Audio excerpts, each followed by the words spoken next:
Talafalava o tala o tai au, lau Samoa Entertainment TV mai a pia. O le malanga le fionga il palemia, lau le mali e toa pula tai vau.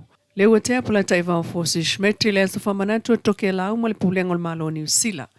Ile whai unga o le vai aso, ma sa asolo mai ai le vai aso le nei. Wha awalani a ile talo sanga tangata o le territory o toke lau, ile taitai o le malo Samoa. Mo se wafu e taula i ailo la tau wa ale pi i ai le wafu imta utu pe a tau nu ul tātua tanu. Mai tai, ele o taimi uma e taulai i le wafu e peo na mo le maule sui o toke lau. Matalo sanga i se fsoso ani al malo Samoa mo la tau. Matou wa, ele se wafu e taulai e pia. A sau le meri ke le fo le po le va suau ke le. Ma kuri e se le mako wa, e alu e kalua mai o. E vai le mafau ke le flafionga le palemi. A pe wharongo ngā kui karol ku pepe ai fiku e pe valu milionga le mau e Samoa in makova pe a kaura. E singa wafu whamule mole lau o fio, singa whasi wafu ai. Ia la whamai wang kula i mai lorko whas lau lau koe ke re, nunga le kau e sa pa uus ko ino stui. Nunga winga la vayanga le whakau fo e mafu ai, la vayanga le whas. O a Tanielu saunua ngalia tamali i ele ngata ilona tau tuuai, ai ole wha asino lima. Inisio tala. Wa au mai nei fa mau ni ngala na fionga ile au mamalul malo tuto tasio Samoa. Tui maleli I whano vale to aswala wi Leilua ile sui tau va. Le fionga tui ya pu ofu tongi le toa. Ua filifili a vea masui sfonol pale mene mole malo tuto tasio Samoa. Le tu malo paloto sa fatalua. E tu sai mai e ingol fai upuvalu sulfa pui pui luol tu la fono fai ngā palota lua o tasiva.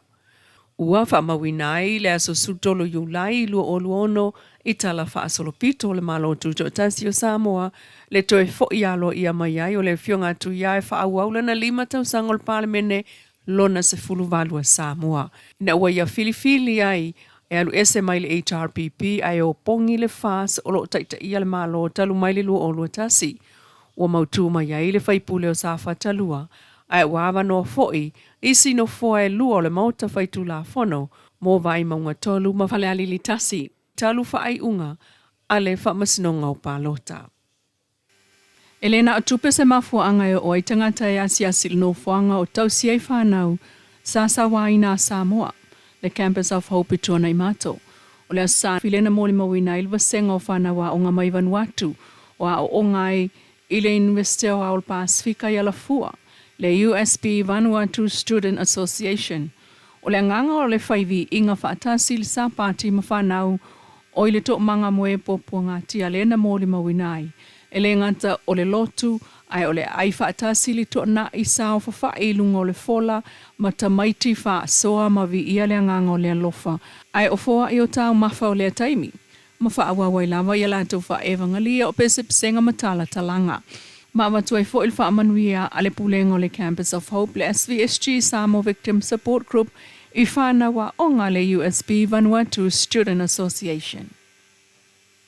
E to a lima leo leo a New Zealand wa au mai lalo por kalame o le whapaanga leo leo Samoa ma New Zealand I le whaamaro sio au nanga wha leo leo mole tautua ina o tātua tanu. Ua tā ua le whaamtalang whalawa I tele mai leo leo o le mtawha ioia leo leo New Zealand o le whauwhautua I ati na e mol saonga le muatanga talau tele.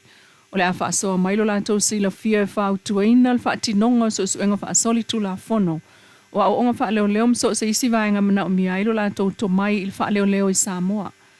Whaaftai ai il pulengo mtanga luenga o leo leo a Samoa le fsosoani mai a New Zealand ilo tato o tunu.